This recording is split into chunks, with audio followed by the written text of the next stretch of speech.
बिहार में खिसकते जनाधार से मोदी और अमित शाह परेशान। अब कैसे होगा लोकसभा चुनाव जीतने का प्लान? लोकसभा चुनाव में भाजपा का क्या है प्लान? 1/3 सीटों का हो रहा है नुकसान।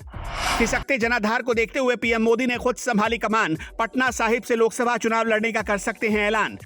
नीतीश के नेतृत्व में महागठबंधन की एकजुटता से बीजेपी में टेंशन का पारा हाई। अब बिहार में होगी मोदी नीतीश की सीधी लड़ाई।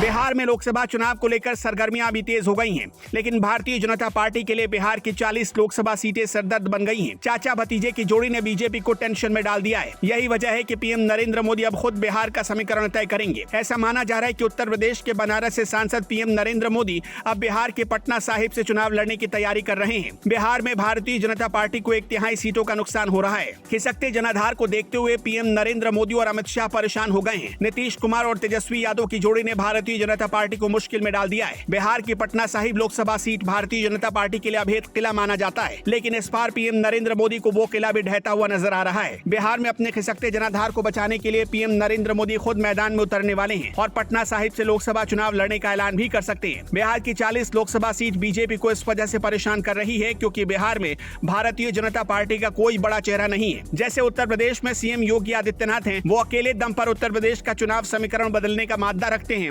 ऐसा कोई भी चेहरा भारतीय जनता पार्टी का बिहार में नहीं है। ये वजह भी भारतीय जनता पार्टी को परेशान कर रही है। ऐसे में अब खुद पीएम नरेंद्र मोदी बिहार के पटना साहिब से चुनाव लड़कर बिहार की जनता को ये संदेश देना चाहेंगे कि खुद प्रधानमंत्री बिहार के लोगों के साथ है। बिहार में भारतीय जनता पार्टी का कोई बड़ा चेहरा न होने के कारण बीजेपी ने सम्राट चौधरी की लैंडिंग कराई और उनकी जबरदस्त तरीके से ब्रांडिंग भी की गई, लेकिन नीतीश और तेजस्वी के आगे सम्राट चौधरी फीके नजर आ रहे हैं। बिहार की हाई प्रोफाइल सीटों में से एक पटना साहिब लोकसभा सीट है। इस सीट का चुनावी इतिहास ज्यादा लंबा तो नहीं, लेकिन दिलचस्प बहुत है।